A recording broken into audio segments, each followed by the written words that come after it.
Get into your phone and share this video. Back in Igbo will never forgive you. Since 2016 to 2018, Igbo love themselves. Mbaka, Arunini Manisim, touch on in Namo, and not the adoration. Our Lord will never forgive you. Mbaka at the age of 18 years ago, Mbaka Gadia Bompamo, Jesus in Melonian Gland, Choko, Merimo, now Pakle and adoration. Before I went to permanent site. Mbaka. Mbaka, Kadia Bompamo, 70 years, Munabo, Mbembi Dojo adoration, Nenugu, oh, Jesus, Nemeria today in Dubai. Mbaka, Kadify Meron. Mbaka, Mbaka, Kadia Bompa, oh, Bomo, Ichedorim Namiri, you program me to be stupid. You use my brain. You use my brain to be stupid before the world. You don't want to mili magdem chifo. Mbaka, Kedio, Jesus, name, or Bomna room. No fear. Mbaka, Catholic Church, I don't know, Anya Pope, the Nigeria. Pope, and when the gun boss, only a lady of grandfather, we have a crusade in Italy. No. In Unuga, name a reverend father adoration ground in Italy. In Unuga, name a reverend father conduct to night vigil in na Rome. No. Na London. No. Na Germany. No. Na Spain. No. Norway. No. Mbaka, adoration in a conduct to Simbia Bevim Chiaka Bennamu, Onche Siaka Bennamu. Benjamin factor. Then in the room, Mbaka, also buy a Gaziaga, since Inchewaka also one. Mbaka, Burubura Haroria. Mani Chagogina Buruburu de Nama. Father, buy a Chabugo Buruburu de Nama. Buruburu were 25 hectares of land in Yen.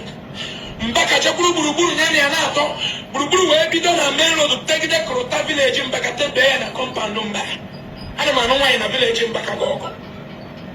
Mbaka Bonia Meta, William Bono Fee, Nitiku. The sample never William Nabi. Mbaka, you will lie with him watch a ginat, Snamma. Mbaka Mabanabo country now, nigga, why damages? You damaged me. You damaged a lot of my health. Mbaka, you will make more visible of themselves charity foundation.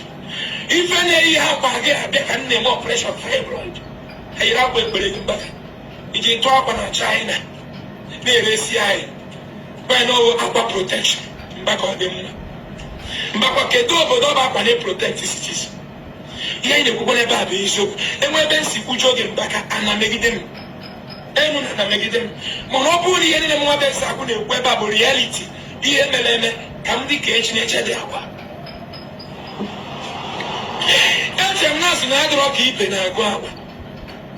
Abuna, when they protecting the child, I even up with them. So, Mbaka, no good than Wiki Janakamu, Buruburi, but how for their own personal use, for their own personal interests. Manina said when I gave on a Mose, Ndoka, unite, I know how together. Ogodu say no go ni chane bunde munage, no bona bishop ni ne no Enugu, ndi no no Onitsha, ndi reverend sister ni ne, reverend father ni ne, that go ndi challenge all this criminal Pentecostal. Just I will go to Catholic Church and Anglican. Obuna ha, I unite all together.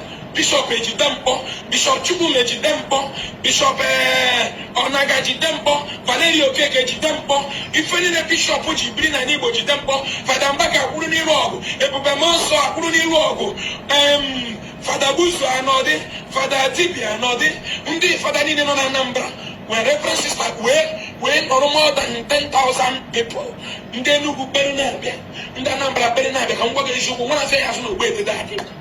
Where the books will be shot down. Camp got shot down. Member Ketonich got shot down. Mugo Bossy got shot down. Muga got shot down. A Western Breden in the Dickaman and Bredeke, and the Guinean Brede. Breden means not he take a really Tanchi. And when I walk in, Mr. Mathias,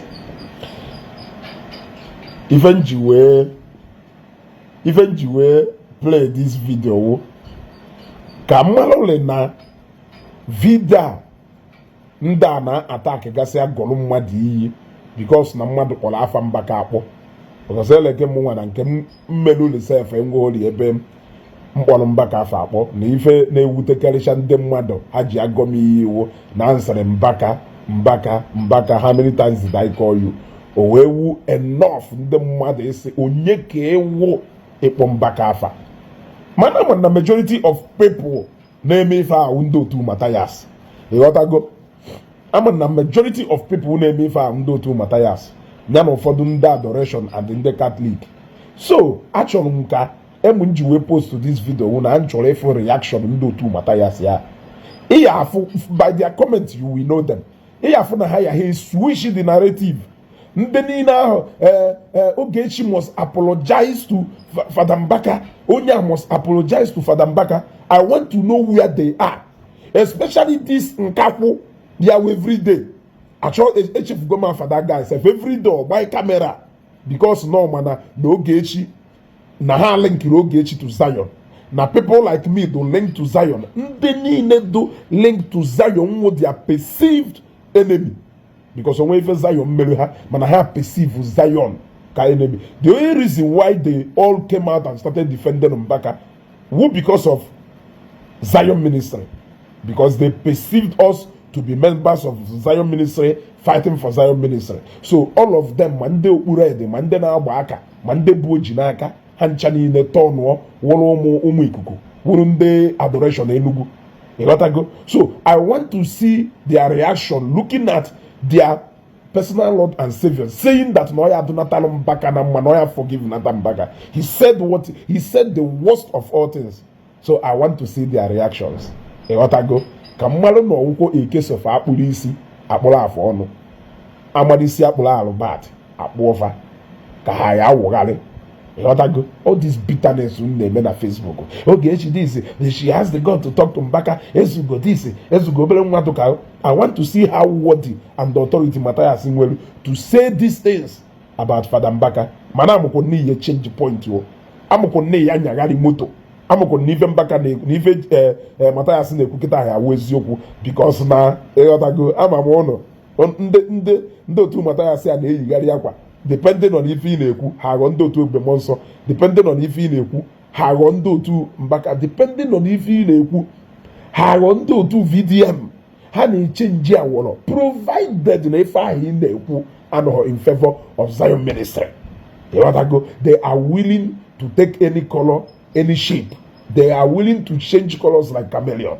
So I want to see how they are going to react. This may not be a new video anyway, but I don't know why it did not trend. A lot of things Mathias Ezeaku about Mbaka did not trend. Why? Is it that no well authority so that only for that things actually will send it to him? Because no well authority. I am waiting to see the reaction of people. I'm waiting to see the reaction of people. I know you people. I'm a mono. Sometimes in full colonel before the comment. I'm gonna go maybe fast abia. You know that go? So watch this video. Share this video. Share button. Bye.